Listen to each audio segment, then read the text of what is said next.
Caribbean premiere league 2025 का match number 5 जो कि खेला जाएगा एंटीगा एंड बरबुडा फैल्कन्स और सेंट लूसिया किंग्स की टीमों के बीच में, जहां पर एंटीगा की टीम ने तो 2 मुकाबले ऑलरेडी इस सीजन में खेल लिए हैं। पहला मुकाबला ये टीम 6 विकेट से हार गई, लेकिन फिर अगला मुकाबला ये टीम 6 विकेट से जीत भी गई। लेकिन वहीं पर सेंट लूसिया किंग्स की टीम की बात करें तो इनका इस सीजन का यह पहला मैच होगा जहां पर टीम डेविड की अवेलेबिलिटी को लेकर के अभी थोड़े से डाउट्स हैं। टीम डेविड ने टीम को ज्वाइन किया है या नहीं किया है, जो कि अभी साउथ अफ्रीका के खिलाफ अगर आपने सीरीज को देखा हो, उसके पहले वेस्टइंडीज के खिलाफ सीरीज को देखा हो, कमाल के फॉर्म में थे, तो काफी बड़ा रोल उनका हो सकता है। लेकिन वो अपडेट आगे देने की आपको मैं कोशिश करूंगा। लेकिन इस वीडियो के दौरान जो आपको मैं बता रहा हूं कि मैच नंबर 5 इन दोनों टीमों के बीच में खेला जाएगा, ये मैच होगा सन विवियन रिचर्ड स्टेडियम पर, और इस मैदान पर भी ये दूसरा मैच खेला जाएगा इस सीजन का। ये मैच भारत के समय के हिसाब से 18 अगस्त को सुबह 4:30 बजे से खेला जाएगा, लेकिन वहां की लोकल टाइम के हिसाब से अगर आप देखें तो 17 अगस्त को यह मैच रात को 7 बजे से खेला जाएगा। तो एक नाइट वाला T20 मैच जब इस ग्राउंड पर खेला जाएगा, जो कि इसी ग्राउंड पर इस सीजन का दूसरा मैच है। और पहले मैच में हमने क्या देखा, यहाँ पर क्या हुआ कि पहली इनिंग में बारबाडोस रॉयल्स की टीम ने 151 रन बनाए 6 विकेट के नुकसान पर।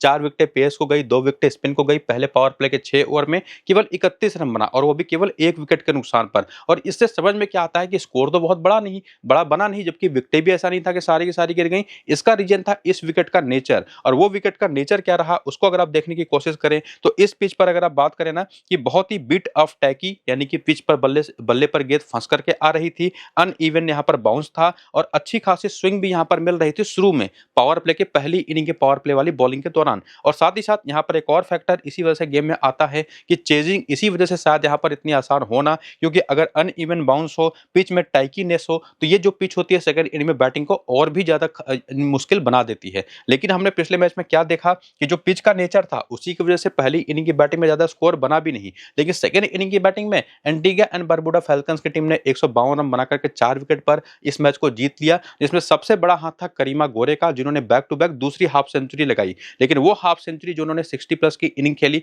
वो 53 गेंदों पर लगाई, और उसमें उनका स्ट्राइक रेट था केवल 120 का। और उसमें भी इनके साथ एक जेवल एंड्रू जैसे बैटर थे जिन्होंने 28 रन बनाए 25 गेंद पर। एक और जो खिलाड़ी फैबियन एलन थे उसने तो आकर के नीचे ताबड़तोड़ बैटिंग करी, 11 रन की छोटी सी पारी खेली। लेकिन वहीं पर करीमा गोरे का एक बड़ा हाथ था जिसमें इस स्कोर को चेज किया जा सका, वरना उस टीम के अंदर जो एंटीगा एंड बरबुडा फैल्कन्स की टीम है, बाकी लोगों से बैटिंग नहीं हो पा रही थी। और पूरे मैच के दौरान केवल 3 हाफ सेंचुरी लगी, जिसमें पहली इनिंग में ही 2 हाफ सेंचुरी आई थी। और आप सोचिए कि पहली इनिंग में 2 हाफ सेंचुरी आई, उसके बावजूद केवल 151 का स्कोर बना, जिसमें रोमन पावेल का वो दिन था। बेसिकली उन्होंने तो 51 रन केवल 26 गेंदों पर बना दिए, और उनका बहुत ही अच्छा दिन रहा, वो किस्मत बहुत अच्छी थी, रन उनसे बन गए। लेकिन एक और जो हाफ सेंचुरी आई थी क्विंटन डिकॉक की तरफ से, वो भी 120 के स्ट्राइक रेट से आई थी। तो जब क्विंटन डिकॉक जैसे खिलाड़ी, करीमा गोरे जैसे खिलाड़ी भी यहाँ पर 120 के स्ट्राइक से खेल रहे हों, और निश्चित तौर पर रोमन पावेल ने तो कमाल की बैटिंग करी ही, लेकिन पहली इनिंग में 2 हाफ सेंचुरी के आने के बावजूद अगर 151 का ही स्कोर बने, जबकि 2 बैटर मिलकर के ही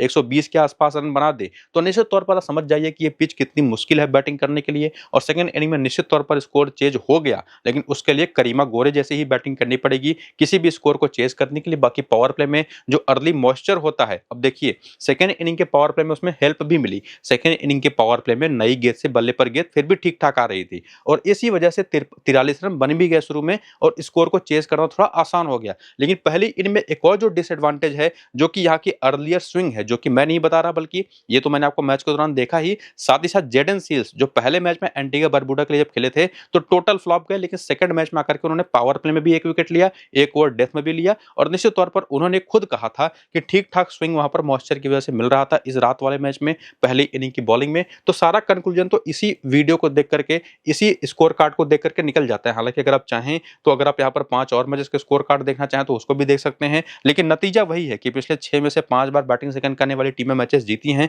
35 विकेटें स्पिन को, 30 विकेटें पेस को मिली है। मेंस क्रिकेट में ऐसा कम ही देखने को मिलता है कि स्पिनर्स डोमिनेट करते हो, जिसमें इनिंग के बेसिस पर भी देखें तो पहली इनिंग में ही ज्यादातर विकेटें पेसर्स को भी और स्पिनर्स को मिली हैं। लेकिन इतना बड़ा डिफरेंस भी है नहीं कि सेकंड इनिंग की बैटिंग बिल्कुल आसान हो जाए। तो एक बात तो कम से कम क्लियर है कि सेकंड इनिंग की बैटिंग में किसी भी स्कोर को चेज करके मैच को जीतना उसी टीम के लिए पॉसिबल होगा अगर उस टीम के अंदर कुछ ऐसे सेंसिबल बैटर्स हों जो कि टिक करके बैटिंग करें। बाकी उसके बारे में तो आगे हम बात करेंगे, लेकिन जो फाइनल पिच रिपोर्ट आएगी वो बड़ा इंपॉर्टेंट है देखना कि सेम पिच पर मैच होगा या यूज्ड पिच होगी। उस पर भी काफी सारी चीजें डिपेंड करेंगी। अगर फ्रेश पिच मिली तो वो कैसी है वो भी देखना जरूरी होगा। उसका अपडेट आपको मैं टेलीग्राम और व्हाट्सएप पर करूंगा। साथ ही साथ मेरी जो फाइनल टीम बनेगी वो भी टेलीग्राम और व्हाट्सएप पर बता दूंगा, तो दोनों को जाकर के ज्वाइन करिए। लिंक आपको इसी वीडियो के डिस्क्रिप्शन में और कमेंट बॉक्स में जो पिन किया हुआ कमेंट है वहां पर देखने को मिल जाएगा। तो जल्दी से जाइए, लिंक्स को क्लिक करके टेलीग्राम और व्हाट्सएप को ज्वाइन कर लीजिए। और फिलहाल देखिए एंटीगा एंड बारबुडा फैल्कन्स की टीम को, जिनका प्लेइंग 11 और बैटिंग ऑर्डर 2 मुकाबले टीम खेल चुकी है। बैटिंग ऑर्डर तो आप देख ही पा रहे हैं, करीमा गोरे के बारे में अभी आपको मैंने बताया कि 2 back to back half century लगा चुके हैं। लेकिन उसी में अगर आप देखें जो इनकी बॉलिंग है, जिसमें साकिब अल हसन ने पिछले दोनों मैच में केवल 1-1 ओवर की बॉलिंग करी है। ओडी स्मिथ ने पहले मैच में 1 ओवर किया, दूसरे मैच में 3 ओवर किया। रहीम कॉर्नवाल ने पहले वाले मैच में 3 ओवर किया और दूसरे मैच में 1 ओवर किया। और इन तीनों के ही बारे में अगर आपको मैं क्लियरली कहूं, अगर ये पहले या दूसरे ओवर में या तो बहुत ज्यादा कम रन दें या विकेट निकाल करके दे दें, तो ही इनके ज्यादातर ओवर्स आप होते देखेंगे। वरना ये तीनों ऐसे बॉलर हैं इनको 1 या 2 ही ओवर मिलेगा। लेकिन जो बाकी बॉलर्स हैं, चाहे वो इमाद वसीम हो, जेडन सील्स हो, उबैद मकॉय हो और अल्लाह मोहम्मद गजनफर हो, ये पूरे 4-4 ओवर 3-3 ओवर की बॉलिंग आपको करते दिखाई पड़ेंगे। तो ये इनके 4 मेन बॉलर हैं। हाँ, अब इसमें से अगर आप देखें तो रहीम कॉर्नवाल की इंपॉर्टेंस इस वजह से बढ़ जाती है, ये टॉप ऑर्डर पर आकर के ओपनिंग बैटिंग भी करते हैं, ताबड़तोड़ शॉट्स खेलने जाते हैं। हालांकि स्ट्रोक प्लेयर्स के लिए मैदान अच्छा है नहीं, लेकिन शुरुआत में रन्स बन सकते हैं अगर एजेस भी लगे तो भी। और बाकी साकिब अल हसन जो पहले वाले मैच में काफी नीचे बैटिंग करने आए थे, लेकिन दूसरे मैच में प्रमोशन हुआ, नंबर 4 पर बैटिंग करने आ गए, तो वो भी उनके पास एक प्लस पॉइंट है। तो इसको देखकर क्या समझ सकते हैं कि बाकी 4 बॉलरों के अलावा बाकी जो 2 खिलाड़ी हैं ना, वो एज ए बैटर भी टीम में आ सकते हैं, बॉलिंग तो करके देंगे ही। बाकी करियर के आंकड़े देखना चाहें तो ये भी देख सकते हैं, जिसमें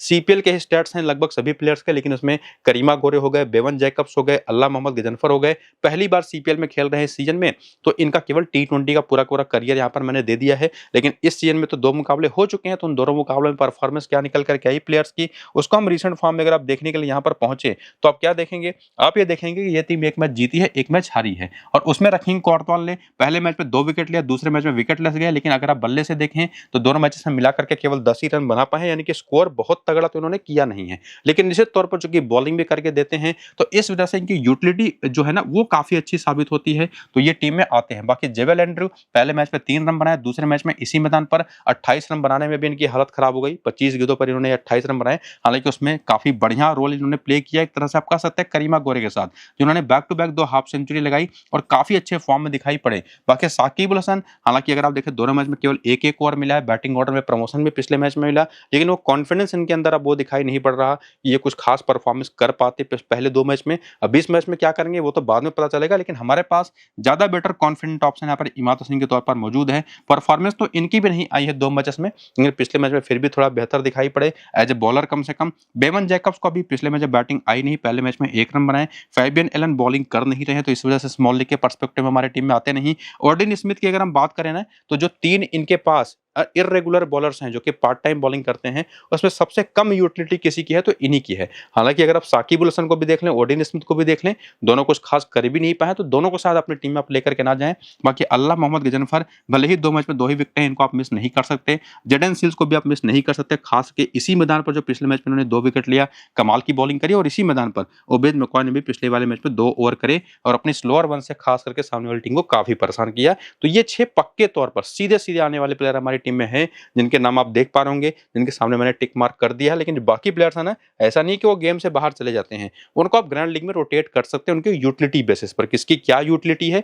ये आपको मैं क्लियर बता चुका हूं, चाहे वो ओर्डिन स्मिथ की हो चाहे साकिब अल हसन की हो। बाकी हेड टू हेड के भी आंकड़े देख लें तो यहां पर एक नाम आता है ओर्डिन स्मिथ का, जिनका सामने वाली टीम यानी कि सेंट लूसिया किंग्स के खिलाफ 6 मैच में 8 विकेटें हैं। तो ये बड़े अच्छे ऑप्शन निकल करके आते हैं ग्रैंड लीग के लिए, स्मॉल लीग के लिए मैं सजेस्ट नहीं करूंगा। और इवन साकिब अल हसन है, जिनके सामने वाली टीम के खिलाफ 1 मैच में 2 विकेटें हैं। तो बाकी जो प्लेयर देखिए लेने थे वो आपको मैं क्लियरली बता चुका हूं। बाकी हेड टू हेड का डेटा आपके सामने है, जिसमें रहीम कॉर्नवाल के आंकड़े बहुत ही ज्यादा खराब हैं। 5 मैच में केवल 59 रन है, कोई विकेट भी नहीं है। तो जो रहीम कॉर्नवाल को आपको मैं कह रहा था कि आप इनको लेके जा सकते हैं ना, तो वही अगर आप कंफ्यूजन दूर करना चाहे तो उनके जहां पर एक ऑप्शन है। अगर आप ज्यादा सेफ खेलना चाहते हो तो साकिब अल हसन को लेके जा सकते हैं, हालांकि लोग रहीम कॉर्नवाल को ही लेकर के जाएंगे। तो अगर आप रिस्क ले पाते हैं तो साकिब के साथ जा सकते हैं, या इवन आप चाहे तो ओर्डिन स्मिथ के साथ भी जा सकते हैं। इन दोनों में से किसी भी एक की जगह पर, रहीम कॉर्नवाल की जगह पर इन दोनों में से किसी एक को भी ट्राई कर सकते हैं। लेकिन जो बाकी ऑप्शन है ना, चाहे वो अल्लाह मोहम्मद गजनफर हो, चाहे वो उबैद मकॉय हो, और वो चाहे यहाँ पर देखिए करीमा गोरे हो, चाहे वो इमाद वसीम हो, इनको लेकर के तो कोई डाउट हमारा यहाँ पर बनता है नहीं कि इसमें से किसको लेके जाएं ना जाएं। और इवन जेडन सील्स को भी लेकर के,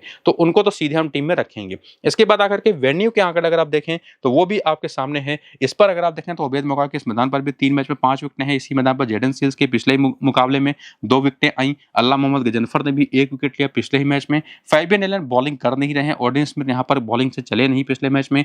इमाद वसीम निश्चित तौर पर यहाँ पर इंपॉर्टेंट रहेंगे। यहाँ पर करीमा गोरे पिछले 2 मैचेस में back to back half century है। इस मैदान पर भी इनके 2 मैच में 76 रन है, जिसमें एक पारी हाफ सेंचुरी वाली तो पिछले ही मैच में आई। तो निश्चित तौर पर ये 5 पक्के प्लेयर है। और बाकी जो आपको मैं लगातार कह रहा हूं कि आप रहीम कॉर्नवाल को, साकिबुल हसन को या ओडिन स्मिथ को, तीनों में से किसी भी एक को ट्राई कर सकते हैं अपने आखिरी ऑप्शन के तौर पर। सबसे सेफ तो रहीम कॉर्नवाल होंगे, second best option Shakib Al Hasan होंगे, रिस्कियर ऑप्शन होंगे ओडिन स्मिथ। इनको भी आप ट्राई कर सकते हैं अपनी टीम में। इसके बाद आगे बढ़ें, बाकी जो प्लेयर बैटल के आंकड़े उसको भी अगर आप देख लें तो Rahkeem Cornwall left arm orthodox bowling पर फंसते हैं, ऑफ स्पिन पर फंसते हैं। अलजारी जुजफ पर आंकड़े के बहुत ही ज्यादा पुअर है, 22 गेंद पर 8 रन बना करके 4 बार, और खैरी पियरी पर भी 2 बार आउट हुए। तो एज ए बैटर इनसे ज्यादा उम्मीद आप कर नहीं सकते। बॉलर के तौर पर भले कुछ करके दे दें। और बाकी जेवल एंड्रू लेग स्पिन पर 2 बार फंस चुके हैं और वेस्ट इंडियन होते भी हैं, स्पिन बहुत अच्छी नहीं खेलते। करीमा गोरे की बात करें, इनका कोई डेटा मिलेगा नहीं प्लेयर बैटल का, लेकिन साकिबुल हसन, तबरेज शमसी पर और खैरी पियरी पर एक एक बार स्पिन बॉलिंग पर सस्ते में आउट हो चुके हैं। और बाकी फैबियन एलन का देख लीजिए, इमाद वसीम का और बेवन जैकब्स का। और इसको देखने के बाद, जबकि ये हमने देख लिया कि 5 से 6 प्लेयर ही ज्यादा से ज्यादा ऑप्शन हमारे पास है एंटीगा की टीम की तरफ से जिनको हम पिक कर पाए, लेकिन सामने की टीम में कितने ऑप्शन उसको देखने को लग पाए। हालांकि इस टीम का ये पहला मैच होगा सेंट लूसिया किंग्स का। इनके पास जॉनसन चार्ल्स है, टीम साइफर्ट है, हकीम अगस्ट है, रोस्टन चेज है, एरोन जोन्स है, अमेरिकन प्लेयर डेलानो पोर्ट गिएटर है। हालांकि डेलानो पोर्ट गिएटर की ही जगह पर हो सकता है टीम डेविड अगर पहुंच गए, टीम को ज्वाइन कर गए, अवेलेबल हो गए तो वो खेल सकते हैं। बाकी डेविड वीसे हैं, सदराक डिस्कार्टे हैं, बाकी मैथ्यू फोर्ड, अलजारी जुल्फ है, तबरेज शमसी। तो टीम ये भी काफी तगड़ी दिखाई पड़ रही है। इसमें पावर प्ले डेथ ओवर के बॉलर कौन पॉसिबली हो सकते हैं, उनके नाम आप देख सकते हैं। बेंच कैसा है उसको भी आप देख सकते हैं, जिसमें खैरी पियरी और खास करके अगर खेल गए, टीम डेविड पहुंच गए तो वो काफी बढ़िया ऑप्शन होंगे। करियर का डेटा देखना चाहें तो वो भी आप देख सकते हैं सीपीएल में स्पेसिफिकली, जिसमें आपको यहाँ पर डिलानो पोर्ट गिएटर का केवल T20 का स्टार्ट देखने को मिलेगा, क्योंकि ये पहली बार सीपीएल खेलेंगे। और साथ ही साथ अगर टीम डेविड खेल गए तो जैसे मैंने आपको बताया था कि डिलानो पोर्ट गिएटर या किसी भी जगह पर खेलेंगे फॉरेन प्लेयर की जगह पर, तो इनके भी नंबर्स आपके सामने है जिसको आप देख सकते हैं। बाकी आपको पता ही होगा फॉरेन प्लेयर का रूल कि मैक्सिमम 4 प्लेयर खिला सकते हैं, इवन मैक्सिमम 5 प्लेयर भी खिला सकते हैं प्लेइंग इलेवन में, लेकिन जो 5वां प्लेयर होगा वो 23 साल से कम उम्र का होना चाहिए। यानी कि एक इमर्जिंग प्लेयर किसी भी देश का, चाहे वो वेस्ट इंडीज का हो चाहे वो फॉरेन नेशनल हो। बाकी रीसेंट फॉर्म के आंकड़े अगर आप देखने आए तो वो भी आपके सामने हैं। और ये रीसेंट फॉर्म के आंकड़े आपको क्या बताते हैं, वो जो बताएंगे ना वो आपके सामने है। जिसमें जॉनसन चार्ल्स का फॉर्म अगर आप देखें तो 35, 67, 8, 11, 8, 40, यानी कि रीसेंट टाइम पर खास करके लास्ट के 2 मैचेस में ठीक ठाक परफॉर्म कर गए हैं। लेकिन बहुत ज्यादा भरोसा तो इन पर बनता दिखाई नहीं पड़ रहा मेरा, कम से कम इस तरीके की पिच पर, वो भी खास करके। हालांकि स्पिन कंपैरेटिवली बेहतर खेलते हैं बाकी वेस्ट इंडियन बैटर से। और बाकी टीम साइफर्ट की बात करें तो ये काफी अच्छे फॉर्म में है। तो दोनों निश्चित तौर पर अगर आप बात करें तो टीम साइफर्ट थोड़े से बेटर ऑप्शन दिखाई पड़ रहे हैं। अकीम अगस्ट ज्यादा कुछ खास कमाल इन्होंने किया नहीं है। रोस्टन चेज की जो ऑलराउंड कैपेबिलिटी है इस तरीके की पिच पर, और टेक्निकली भी काफी साउंड खिलाड़ी हैं, बैटिंग कर लेते हैं टिक करके, तो इनको आप इग्नोर नहीं कर सकते। बाकी एरोन जोन्स अगर आप इनका फॉर्म देखें तो वो भी कुछ खास अच्छा है नहीं। बाकी डिलानो पोर्ट गिएटर एक बॉलिंग ऑलराउंडर हैं, खेलेंगे तो निश्चित तौर पर एक अच्छा ऑप्शन है, वरना उतनी यूटिलिटी इनकी भी दिखाई नहीं पड़ रही। डेविड वीजे जरूर स्लोअर वंस की वजह से अपनी जो इनकी बॉलिंग स्टाइल है काफी इंपॉर्टेंट बन जाते हैं। हालांकि फॉर्म देखें तो पिछले 2 मैच में 3 विकेटें हैं, हालांकि उसके पहले के 2 मैच में कोई विकेट नहीं है। बाकी सदराक डिस्कार्टे ये कब बॉलिंग करेंगे कब बैटिंग करेंगे कुछ क्लियर आप नहीं कर सकते स्पेसिफिकली। हालांकि अगर आप इनका फॉर्म देखें ना तो फॉर्म तो काफी अच्छा दिखाई पड़ेगा, लेकिन जब सीपीएल की बात आती है तो एक्चुअली डोमेस्टिक क्रिकेट में काफी ऊपर बैटिंग करते हैं। तो ना तो यहाँ पर इनको बैटिंग मिलती है ना तो ज्यादातर बॉलिंग मिलती है, तो इनको आपको ड्रॉप ही करना पड़ेगा। बाकी इस तरीके की पिचेस पर मैथ्यू फोर्ड भले ही पिछले 4 मैच में कोई भी विकेट नहीं ले पाए हैं, लेकिन ये इंपॉर्टेंट रहेंगे। और उसके साथ साथ अलजारी जुजफ को तो निश्चित तौर पर आप इग्नोर कर ही नहीं सकते। तबरेज शमसी को भी इस तरीके की पिचेस पर आप बिल्कुल इग्नोर नहीं कर सकते। फॉर्म इनका भी कुछ खास लगा नहीं हुआ है, लेकिन एक बात तो कम से कम क्लियर है कि ये टीम बहुत ज्यादा बेहतर देखने को तो नहीं लग रही। बाकी प्लेयर्स हैं अच्छे खासे, लेकिन या तो फॉर्म में नहीं है और या तो जो प्लेयर अच्छे खासे हैं वो कंसिस्टेंट नहीं है। तो ये बात तो कम से कम क्लियर हो रही है। बॉलिंग ठीक ठाक है। बाकी हेड टू हेड के भी आंकड़े अगर आप देखें तो जॉनसन चार्ल्स के 2 मैच में 72 रन है सामने एंटीगा की टीम के खिलाफ, लेकिन टीम साइफर्ट के 2 मैच में केवल 39 रन है। वहीं पर अकीम अगस्ट के 2 मैच में 62 रन है, और वहीं पर रोस्टन चेज के 2 मैच में कोई रन नहीं है, 2 विकेटें हैं। बाकी दोनों प्लेयर हेड टू हेड में खेले नहीं है। डेविड विजय के 2 मैच में 43 रन है, 1 विकेट है, और इनकी जो बैटिंग एबिलिटी है वही इनको गेम में लेकर के आती भी है। बाकी मैथ्यू फोर्ड 1 मैच में विकेट लेस है, अलजारी के 2 मैच में 2 विकेटें हैं, तबरेज के 1 मैच में 1 विकेट है। नंबर्स खैरी पियरी के काफी अच्छे हैं, 2 मैच में 4 विकेटों के साथ। तो अगर ये खेलते तो ये तो स्ट्रेट अवे सीधे टीम में हमारे आते हैं।